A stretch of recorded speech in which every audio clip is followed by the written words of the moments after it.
మీ పేరేంటండి? సంధ్యారాణి. మీరు YouTube channel ఒకటి ఉన్నట్టు అనిపిస్తుంది. హిమగిరి సంధ్య బ్లాగ్స్. అవునండి. యెస్. మరి 2025 ఎలా ఉండబోతుందంటారు? 2025 ఎలా ఉండబోతుందనేది జ్యోతిష్యాలైతే చెప్పలేను. కానీ అందరికీ మంచి జరగాలని, అనుకున్నవన్నీ నెరవేరాలని అందరికీ యాక్చువల్‌గా 2024 చాలా మటుకు నాకు తెలిసిన మటుకు ఏంటంటే కొంచెం అప్స్ అండ్ డౌన్స్ ఉన్నాయి. కానీ ఆ అప్స్ అండ్ డౌన్స్ ఏమీ లేకుండా అందరికీ అనుకున్నవన్నీ నెరవేరాలని, అందరూ చదువుకొని మంచిగా భవిష్యత్తులో అంతా బాగుండాలని మనస్ఫూర్తిగా కోరుకుంటూ అందరికీ wishing you very very happy new year. మరి సంక్రాంతికి 3 సినిమాలు వస్తున్నాయండి. ఓకే. తెలుసా మీకేంటి సినిమాలు? తెలీదండి. నేను యాక్చువల్లీ ఐఎమ్ ఫుల్లీ హ్మ్. హౌస్ వైఫ్ అనమాట. I'm also into overseas student visas business. So నేను సినిమా చాలా చాలా తక్కువ చూస్తాను. అంటే 'డాకు మహారాజ్' ఏమో బాలకృష్ణ, ఓకే. రామ్ చరణ్ ఏమో గేమ్ చేంజర్, ఓకే. వెంకటేష్ ఏమో సంక్రాంతికి వస్తున్నాం. ఓకే. అంటే ఏది బాగుంటుంది? ఏమన్నా మీరు విన్నారా? ఏమన్నా బాగుంటుంది అంట కానీ అలాగేమన్నా? నేను ఆల్రెడీ సంక్రాంతి మూవీ పాతది చూశాను. సో సంక్రాంతి మూవీ చాలా చాలా బాగుంది. నేను ఫ్యామిలీ ఓరియెంటెడే కాబట్టి Sankranti movie again with Venkatesh చాలా బాగుండాలని ఆశిస్తున్నాను. Game changer Ram Charan.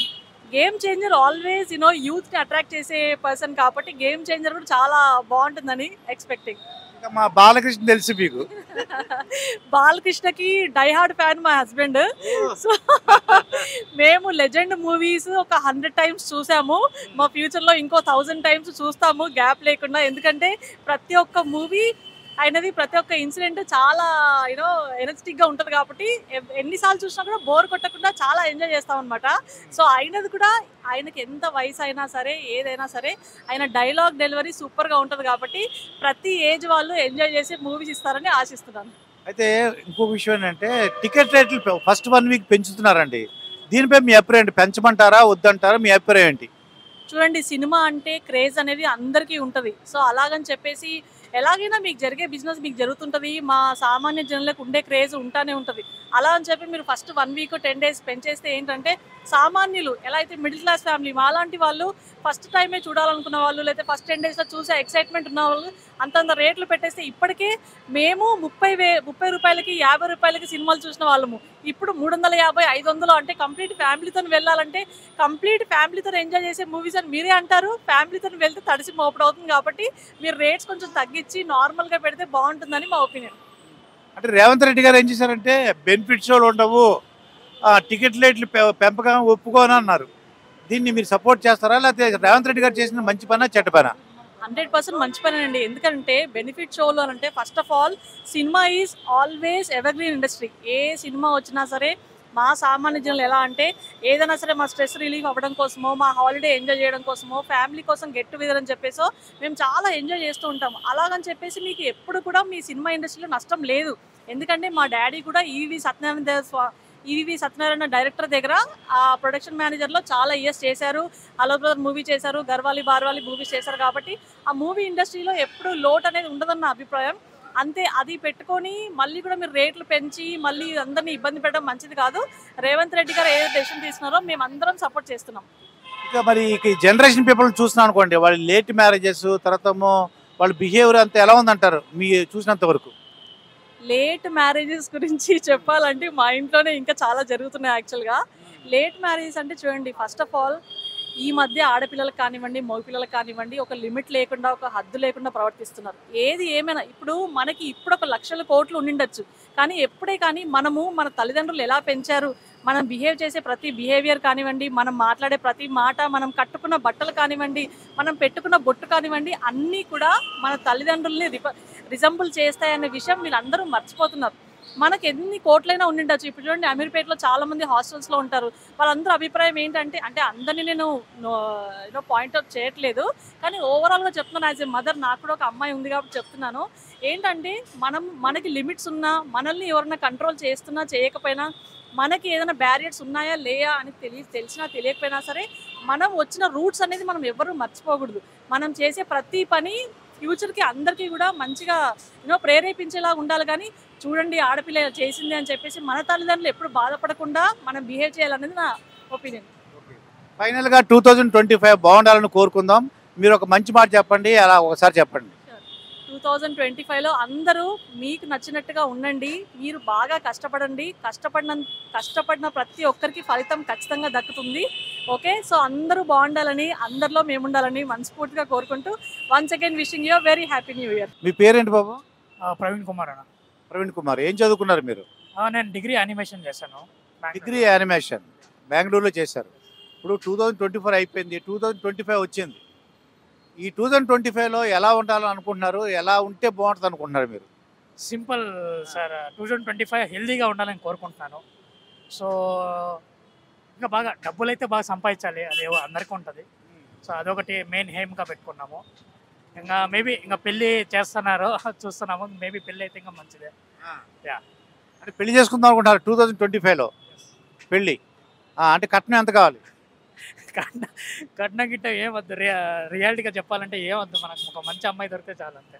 మంచి అమ్మాయి అంటే ఏంటి? అందంగా ఉండాలా, క్యారెక్టరా, లేకపోతే డబ్బులు ఉండాలా, ఏంటి? క్యారెక్టర్ బాగుండాలండి. అన్నం కింద అంత అవసరం లేదు. బాగా మా పేరెంట్స్ని బాగా రెస్పెక్ట్ చేస్తే చాలు. వాళ్ళు చూసుకునేది కూడా అవసరం లేదు. జస్ట్ వాళ్ళకి ఏం చెప్పకుండా, ఎదురుగా చెప్పకుండా రెస్పెక్ట్ ఇస్తే చాలు. మీ అంటే పర్ మంత్ ఎంత వస్తుంది మీకు అమౌంట్? నేను ఒక 50,000 వరకు అర్న్ చేస్తాను. ప్లస్ ఫ్రీలాన్సింగ్ ఏమన్నా వస్తే అది ఎక్స్ట్రా ఇన్కమ్. ఇప్పుడు ఒక అమ్మాయి పెళ్లి అదే పెళ్లి కూతురు, ఆమె కూడా జాబ్ చేయాలా, లేకపోతే ఇంట్లో ఉంటే సరిపోతుందా? అలా రిక్వైర్మెంట్ అని ఏం లేవు. చేసినా ఓకే, చేయకపోయినా ఓకే. బెటర్ నేనైతే వద్దు అనుకుంటున్నాను. ఇంట్లో ఉంటే హ్యాపీగా మేము ఉన్నాం కదా, మేము చూసుకుంటాం. అయితే మీరు ఆంధ్ర నుంచి వచ్చారు కదా, ఆంధ్రాలో ఇప్పుడు ఎలా ఉంది? కూటమి ప్రభుత్వం ఎలా ఉందంటారు మీ విన్నంత వరకు? నాకంత ఐడియా లేదు సార్. ఎందుకంటే నేను బేసిక్గా బాటప్ ఇన్ కర్ణాటక, బెంగళూరులో ఉంటాం కాబట్టి ఆంధ్ర గురించి అంత ఐడియా లేదు. బట్ అదే అంటే కొంచెం బ్యాడ్గానే ఉంది.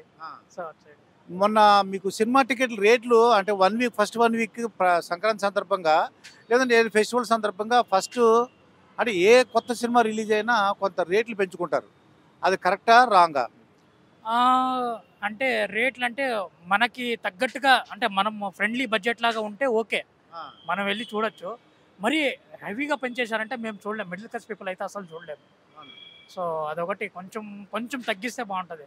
తగ్గిమంటే పూర్తి అని కాదు, ఒక మాకు తగ్గట్టుగా మేము కట్టుకునేలాగా ఉంటే ఓకే, మేము చూస్తాం. ఇప్పుడు మన సంక్రాంతికి 3 సినిమాలు వస్తున్నాయండి. Daaku Maharaj, game changer. సంక్రాంతికి వస్తున్నాం. విన్నారా పేర్లు ఏమన్నా? యా విన్నా. ఏ సినిమా చూద్దాం అనుకుంటున్నారు? ఎలా ఉండబోతున్నాయి అంటారా మూవీస్? 3 సినిమాలు నేను చూస్తా. ఫస్ట్ డేనే చూస్తా 3 సినిమాలు. ఎందుకంటే మూవీ లవర్ నేను బేసిక్గా. 3 సినిమాలు చూస్తాం. 3 సినిమాలు బాగా ఎగ్జైట్గా ఉన్నాయి. సో గేమ్ చేంజర్ బాగుంది. సంక్రాంతి వస్తాం, మంచి కామెడీ ఎంటర్టైనరు. గేమ్ చేంజర్ మంచి పొలిటికల్ డ్రామా. ఇంకా సంక్రాంతి వస్తామంటే ఇంకా అఫ్కోర్స్ మన ఫెస్టివల్ గురించే ఉంటుంది. డాకు మహారాజ్ వచ్చేసి కొంచెం బాలయ్య బాబు ఇక్కడే కాదండి, బెంగళూరులో కూడా మంచి క్రేజ్ ఉంది ఆయనకి. మామూలుగా కాదు, బీభత్సంగా ఉంది. సో 3 సినిమాలు ఎదురు చూస్తున్నాము. సో చూద్దాం ఆ రోజు ఎలా ఉంటుంది.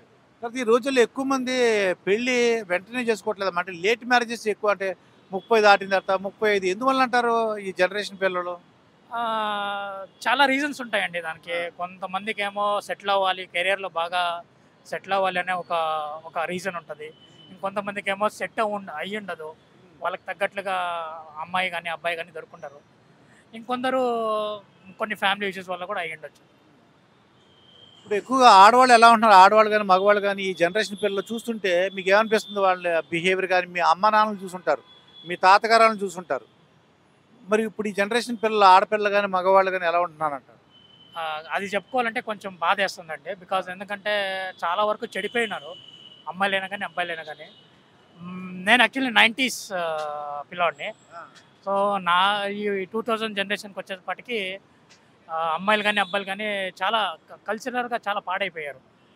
పబ్స్ కానీ, ఇలా డ్రింక్స్ కానీ, స్మోక్స్ కానీ ఇవన్నీ చేస్తున్నారు. నేను కళ్ళారా చూశాను. మా ఇండస్ట్రీలో చాలామంది అమ్మాయిలు కానీ అబ్బాయిలు కానీ వాళ్ళు ఉండే విధానం బట్టి చూస్తే మాకన్నా అడ్వాన్స్డ్గా ఉన్నారు. సో అందువల్ల కొన్నిసార్లు బాధ వేస్తూ ఉంటుంది. అడ్వాన్స్ అంటే ఏంటి? టెక్నాలజీలోనా? అడ్వాన్స్ అంటే దేంట్లో? అన్ని రకంగా టెక్నాలజీ పరంగా ముందున్నారు.